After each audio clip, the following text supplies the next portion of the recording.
Que cuando la referencia cumple con lo establecido según lo que indica el lineamiento técnico, debemos de implementar un plan de trabajo. La persona directora es quien define cuáles son las personas que conforman el equipo para realizar el plan de trabajo, y lo que se recomienda es que este equipo lo lidere lo que es la docente de grado, la docente guía o bien el docente de orientación, o si la directora o directora considera que debe ser otra persona, pues que sea así, ¿verdad? Sí es importante acá que tenemos que utilizar un formato específico, es un formato sencillo de 3 columnas que viene acciones, cronograma y responsables. En las acciones tenemos que detallar por asignatura cuáles son las propuestas para esa persona estudiante. Y por supuesto que acá tenemos que valorar el espacio donde se va a encontrar esa persona durante el periodo de convalecencia, cuáles son los recursos tecnológicos con los que va a contar, los materiales, su situación de salud, para poder proponer las diferentes actividades sin dejar de mano el diseño universal del aprendizaje, donde vamos a promover aprendizajes a través de diferentes maneras y no solamente a partir de la visión o la parte visual. Entonces sí es muy importante que lo tomemos en cuenta. Con respecto a lo que es la parte de cronograma, según la cantidad de días que esté esta persona en un periodo de recuperación, tenemos que definir, ¿verdad?, cuáles van a ser esas actividades y el cronograma y quiénes son los responsables, ¿verdad?, para la ejecución y el seguimiento de ese plan de trabajo. El paso número 7 es lo que les acabo de explicar, que es la elaboración del plan de trabajo. El paso número 8, una vez que el plan de trabajo cuente con el visto bueno del administrador del centro educativo, se le comparte a la familia de esa persona estudiante. Y el paso número 9 es súper importante porque no es solamente diseñar un plan de trabajo, sino que hay que ir analizando el avance que tiene esa persona estudiante, si tenemos que hacer ajustes o modificaciones, y a eso se refiere el seguimiento del plan de trabajo. El paso número 10 habla de una excepción. ¿Qué sucede si nos llega un formulario de referencia a nivel privado o un documento a nivel privado? Se puede aceptar siempre y cuando cumpla con lo establecido en el lineamiento técnico de la Caja Costarricense del Seguro Social, y acá también es importante que la persona directora ingrese a una web que viene en el documento del Colegio de Médicos y Cirujanos de Costa Rica para verificar que ese documento es válido, es decir, que es auténtico, para poder implementar los pasos que ya se les mencionó. ¿Alguna persona tiene alguna duda o comentario acerca de este documento antes de pasar con la compañera?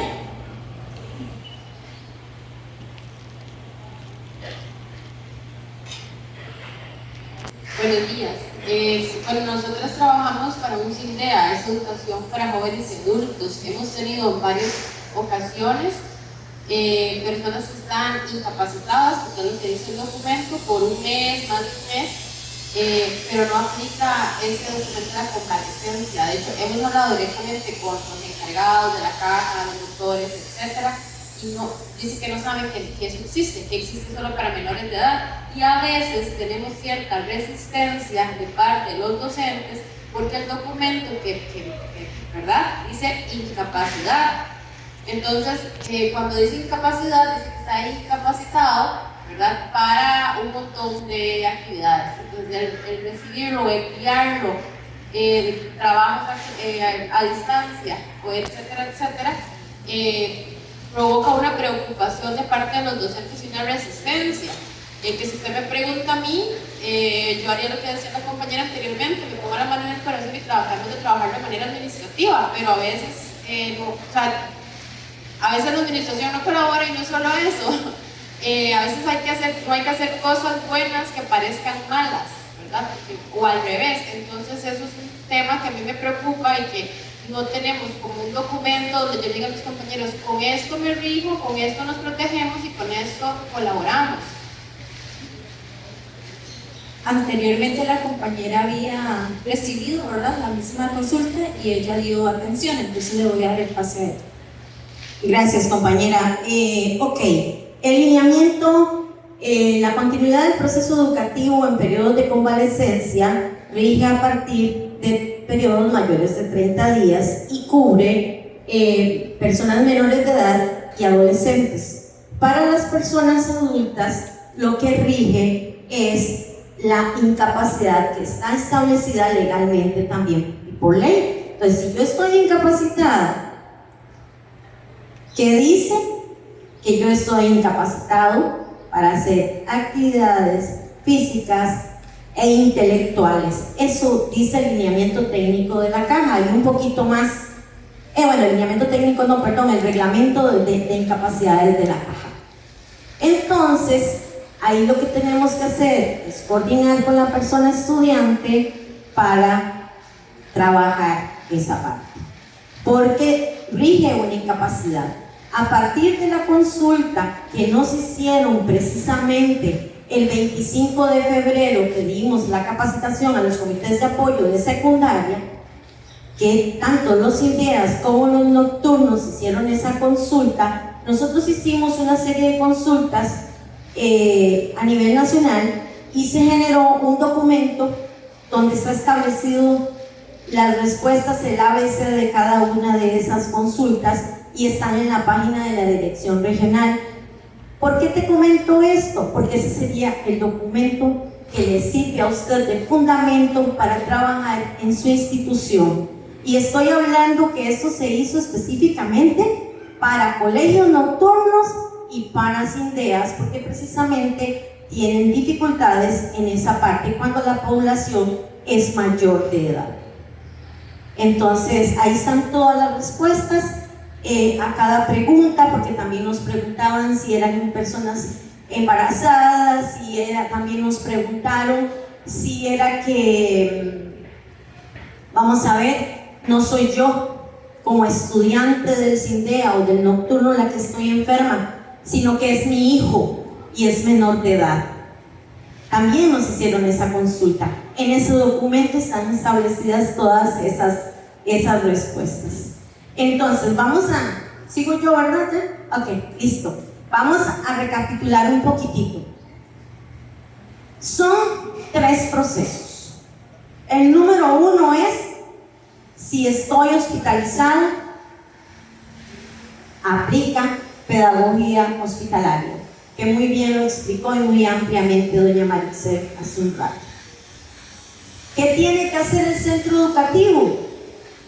Establecer un enlace con pedagogía hospitalaria, una persona enlace, que es la persona que se va a encargar de coordinar con los compañeros del centro educativo cómo vamos a trabajar con ese estudiante y trasladarlo a la persona de pedagogía hospitalaria que está atendiendo a ese niño o a ese adolescente. Eso es lo que sigue. Ahora, sí es importante que pensemos cómo lo vamos a hacer. ¿Por qué? Porque recuerdo una vez en una institución que tenían una persona estudiante con una condición de salud y que estaba internado y decían, pero ¿y entonces cómo vamos a hacer? Si es que está allá, si es que... Yo les decía en la reunión, bueno chicos, si ya ustedes intentaron hacer un video, ya intentaron hacer otro tipo de material en que no le implique al estudiante desgastar o hacer un esfuerzo físico de estar leyendo, sino que puede escuchar, porque su capacidad auditiva está bien. Entonces, ¿a qué me refiero con este comentario? Pensemos en las estrategias y pensemos en la persona estudiante. ¿De qué manera vamos a hacerle llegar la información que le sea más práctico, más fácil de accesar? Para eso estamos haciendo ese proceso. Entonces, eso es en el proceso número 1. En el proceso número 2 es cuando el estudiante convaleciente no está hospitalizado, pero tampoco está en el centro educativo. O está en la casa o está en algún lugar, en algún espacio donde está pasando su periodo de convalescencia. Y ese periodo de convalescencia es mayor a 30 días. Ahí es donde aplica el documento que les explicó ahorita la compañera Beatriz. Ahora, si ese periodo es menor a 30 días, aplica lo que dice el artículo 30 del Reglamento de Evaluación de los Aprendizajes. ¿Ok?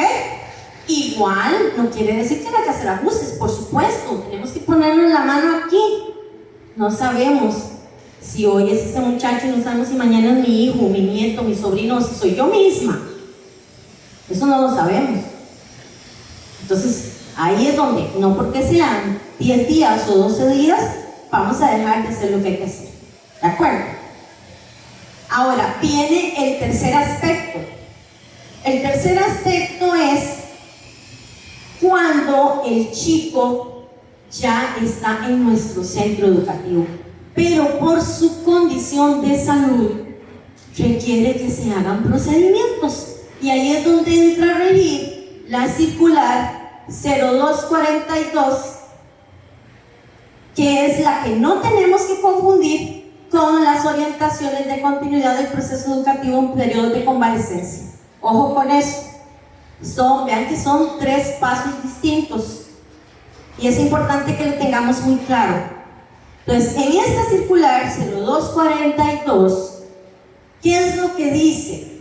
Que yo como centro educativo, perdón compañero, si tengo a Randall que viene saliendo del hospital y que por su condición de salud ahora, Randall tiene que aplicarse un medicamento, jornada lectiva, o Randall no controla esfínteres, y no porque no quiere, sino que hay una situación de por medio, vamos a establecer un proceso en el centro educativo para atender la necesidad de Randall, y lo vamos a trabajar con la familia y con los recursos del centro educativo. Si la familia puede, en primera instancia, ok, asume la familia, pero si la familia no puede, ejemplo, una mamá sola que está a cargo de su hijo, pero que tiene que trabajar para mantenerlo, no puede ir al centro a hacer el procedimiento. Entonces, la persona administradora del centro educativo, con el recurso que tiene, establece cómo se va a hacer en conjunto con la familia. ¿Y quién es el recurso educativo? ¿Quiénes son los recursos que tiene la persona directora? ¿Quiénes son? Nosotros somos. Y a veces hay cierta indisposición, para no decirlo de otra manera, decirlo de una manera muy suave, a querer contribuir en eso. Ahora, no es que todo el mundo va a llevarme a mí al baño, a llevar a Randall al baño. Hay que cuidar también la parte emocional. Tenemos que ver a la persona estudiante con quien hace ese clic que nosotros llamamos para poder establecer ese procedimiento. Y esos procedimientos hay un formato establecido en esa circular para realizarlos, que dice el paso a paso. Y yo siempre les he dicho, chiquillos, piensen en plan A, plan B y plan C. ¿Por qué en plan A? ¿Por qué en plan B? ¿Por qué en plan C? Porque somos seres humanos y en cualquier momento puede pasar una eventualidad. ¿A qué me refiero con esto? Que si yo soy la mamá de Randall y digo que a mí Randita nadie me lo toca, que yo voy a cambiarle el pañal al centro educativo o voy a darle la medicina y que nadie más. Ajá, pero ¿qué pasa si yo salí del centro educativo y me fui y tuve un accidente? Entonces Randall se va a quedar sin la medicina o sin que le cambien el pañal. ¿Cuántas horas? Ahí es donde viene el plan B. Se le quemaron las nalguitas. Ahí es donde viene el plan B. Y si el plan B que llamamos no responde, ajá, porque a veces hay como 800 números de celular y ninguno funciona. Entonces, ¿cuál es el plan C? No sé si he sido muy gráfica con lo que les he ilustrado, pero por eso es que siempre les digo, chiquillos, piensen en plan A, B y C. Es mejor pensar en los planes y tener que hacer que no que nos pasen cosas que nos comprometen. Y no hablemos solo que nos comprometen a nivel legal. Como persona, ¿cómo me sentiría yo que por algo que no se hizo, mi hijo no le cambien el pañal en un centro educativo y todos los demás chiquitos estén ahí diciendo que el olor y que aquí, que allá, y que además el chiquito con las nalguitas, ¿qué más? Es una cuestión de derechos también. Entonces es ahí donde ustedes también tienen que establecer y tomar en cuenta estos procesos en los centros educativos.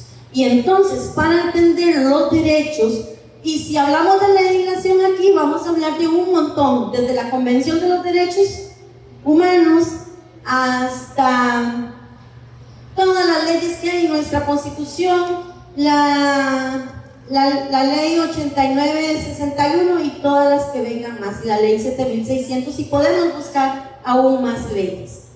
Pero no es una cuestión de leyes, es una cuestión de humanidad.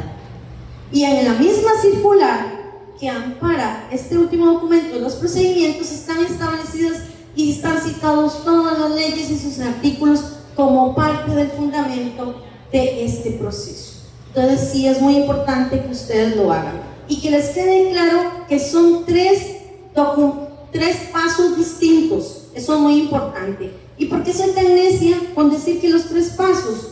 Porque hemos notado que a veces la gente se confunde. Si está hospitalizado, aplicamos pedagogía hospitalaria. Si está convaleciente, mayor de 30 días, ni está en el hospital, ni está en el centro, las orientaciones para la continuidad del proceso educativo. Y si está en el centro, pero necesita, producto de su condición de salud, que se le acompañe, vamos a aplicar lo que dice la circular 0242. Entonces, eso es muy importante. Ahora, si a mí me hicieron un procedimiento el año pasado, pero este año ya la cosa ha cambiado, o cambiamos un medicamento, o cambiamos la persona que va a suministrar el medicamento, hay que actualizar la versión de ese procedimiento. Eso es lo que hay que hacer. Entonces, chicos, de verdad que ustedes están acá porque ustedes juegan un papel muy importante en hacer la diferencia en la vida de estas personas. Entonces, de verdad que pongámonos la mano en el corazón, y cuando hablamos de que no cumple, por ejemplo, en el primero, el lineamiento técnico para la parte de convalecencia, inmediatamente activemos y empecemos a trabajar. Porque aquí tampoco mandamos a nadie que quede descubierto, pero sí que gestionemos lo antes posible las cosas para que podamos atender las necesidades de nuestras personas estudiantes lo antes posible. Entonces, de nuestra parte, muchísimas gracias, esperamos haber sido claros con esta parte. El documento se les va a compartir a través de correo electrónico y va a quedar disponible también en la página de la Dirección Regional, al igual que todos los documentos que se han mencionado también están ahí subidos. Muchísimas gracias.